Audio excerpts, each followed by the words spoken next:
गरीब घर की मलिका दिखने में बेहद ही खूबसूरत थी। उसकी सुंदरता देखकर सभी मोहल्ले वाले उसी की ही बातें किया करते थे और आए दिन कोई न कोई लड़के उसे छेड़ते रहते थे।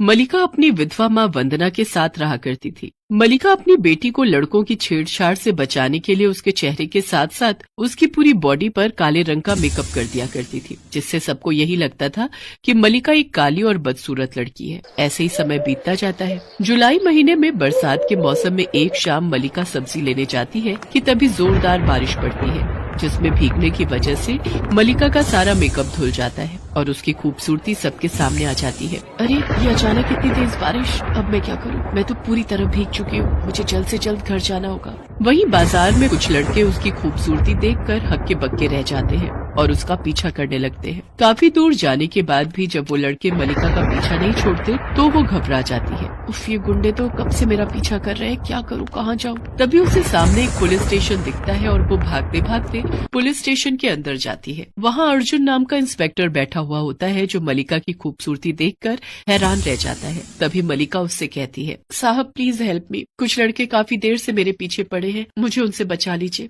अब देखिए, आप घबराइए मत, मैं हूँ ना, मेरे रहते आपको घबराने की जरूरत नहीं है। आपका बहुत बहुत शुक्रिया साहब, अब मैं चलती हूँ। अरे रुकिए, हम आपको घर छोड़ देते हैं।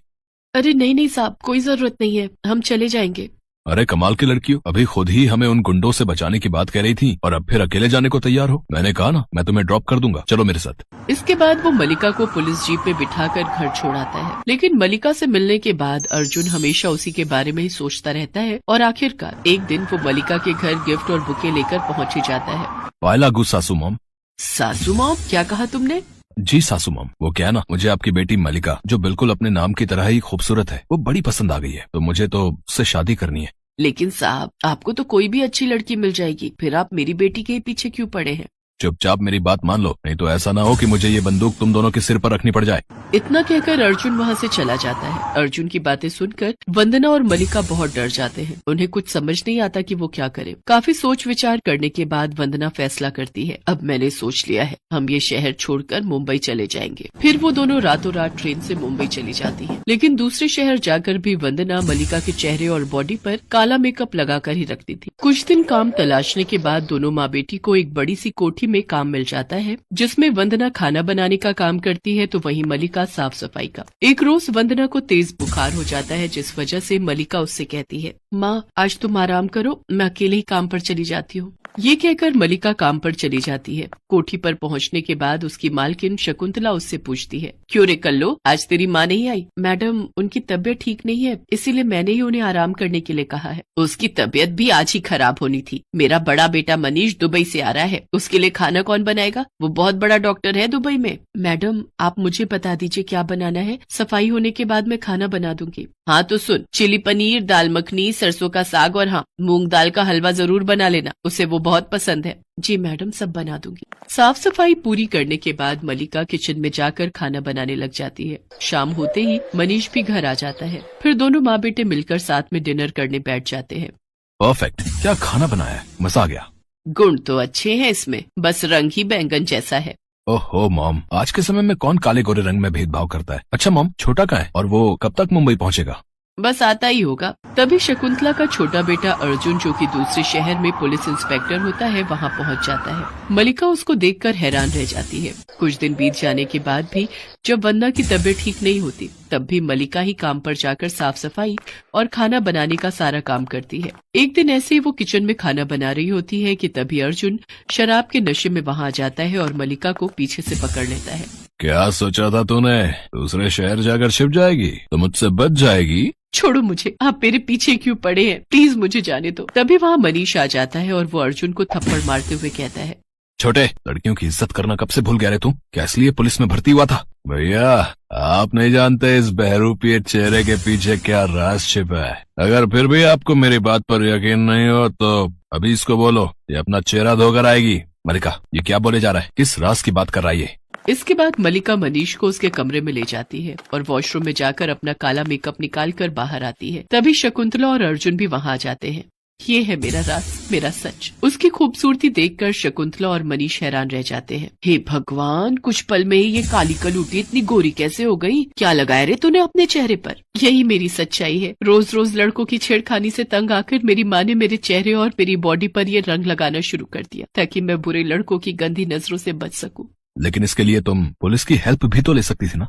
हाँ, लेकिन अगर पुलिस भी वही सब करने लगे तो फिर मैं और मेरी माँ क्या करते? और इसका जीता जागता उदाहरण तुम्हारा भाई अर्जुन है। पहले मैं भी उसी शहर में रहती थी जहाँ अर्जुन का थाना है। गई थी मैं उसके पास शिकायत लेकर, लेकिन और लड़कों की तरह वो भी मेरे साथ छेड़खानी करने लगा। इसके बाद मलिका फूट फूट कर रोने लगती है। मत रो बेटा, मैं समझ सकती हूँ तुम दोनों माँ बेटी को कितने दुखों का सामना करना पड़ता रहा होगा।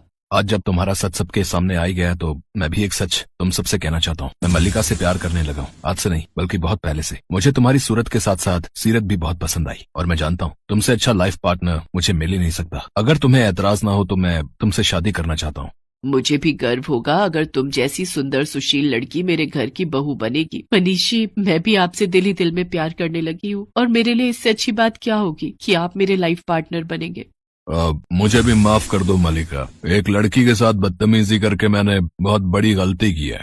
अर्जुन की इस हरकत के लिए उसको सस्पेंड कर दिया जाता है। इसके बाद सबकी राजी खुशी से मलिका और मनीष की शादी हो जाती है। अब मलिका को कभी भी अपनी खूबसूरती को छिपाने की जरूरत नहीं पड़ी और वो खुशी खुशी आजादी के साथ अपनी जिंदगी अपने पति, सास और माँ के साथ गुजारने लगी।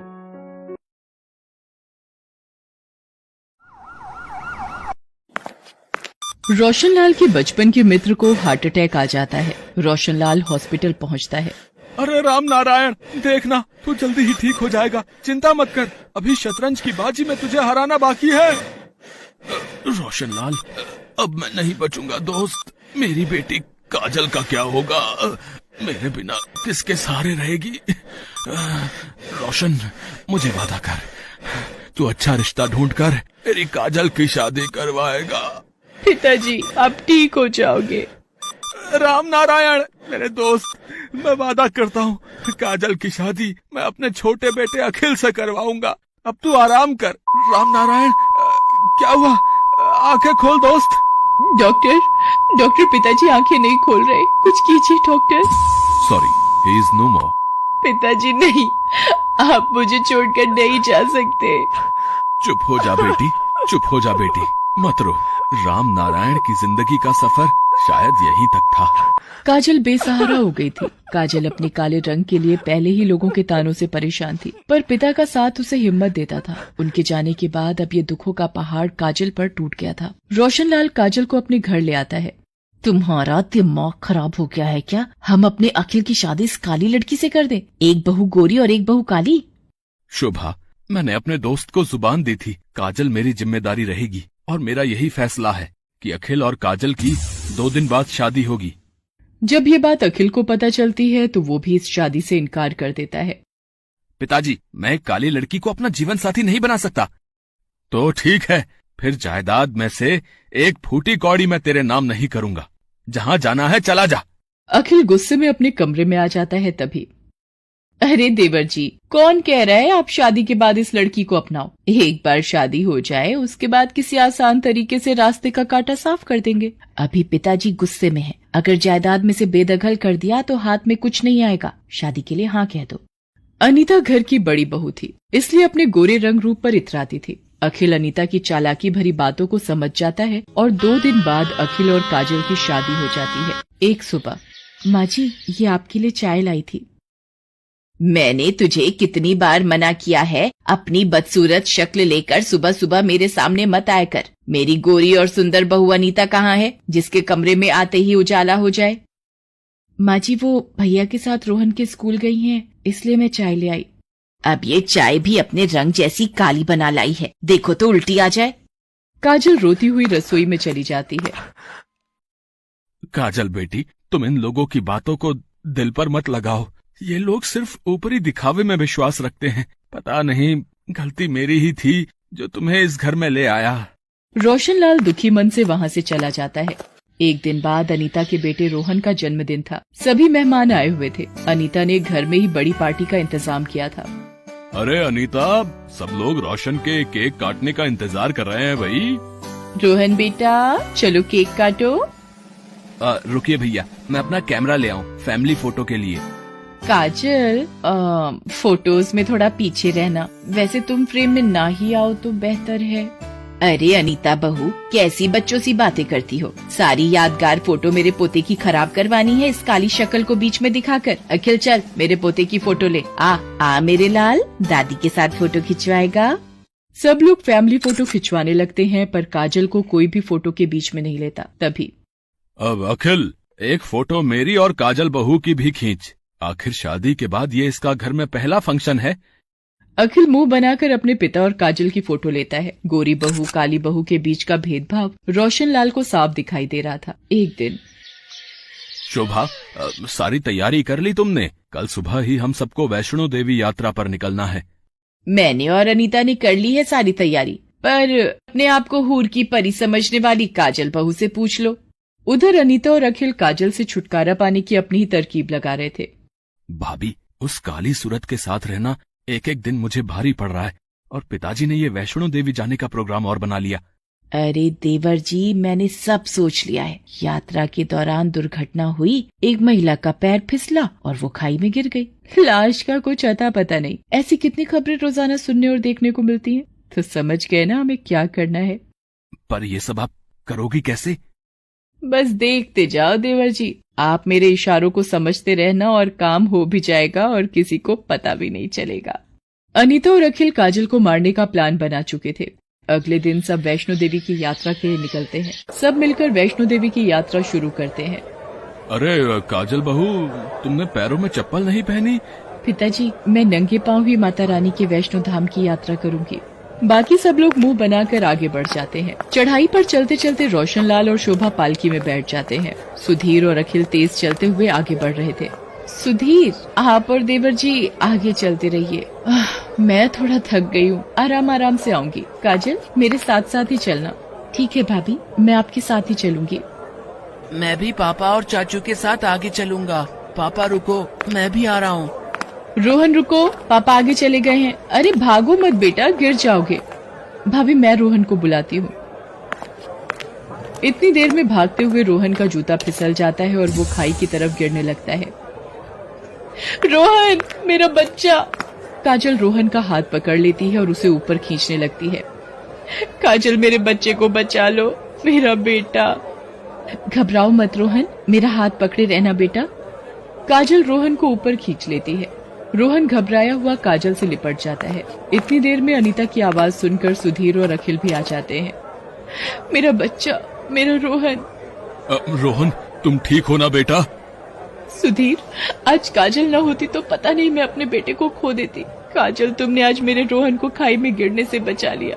हम सब ने तुम्हें हमेशा नीचा दिखाया, पर तुम बहुत अच्छी हो काजल, मुझे माफ कर दो। भाभी, रोना बंद करो, आप मेरी बड़ी बहन जैसे हो, फिर आपकी किसी बात का भला मैं बुरा क्यों मानने लगी। ये सब देखकर अनिल का भी सिर शर्म से झुक जाता है। अखिल और अनीता जानते थे कि वो क्या पाप करने की सोच लेकर ऐसे पवित्र स्थान पर आए थे। सब मिलकर भवन पर पहुंचते हैं। शोभा और रोशन लाल को सारी बात पता चलती है। काजल, मुझे भी माफ कर दे बहू। आज माँ के दरबार के सामने मैं तेरे से अपने बुरे व्यवहार की माफी मांगती हूँ। अखिल काजल के साथ मिलकर माँ के दर्शन करता है। काजल की आंखों में खुशी के आंसू थे। आज माँ की कृपा से उसे अपना परिवार मिल गया था और गोरी काली बहू का भेद दिलों से मिट गया था।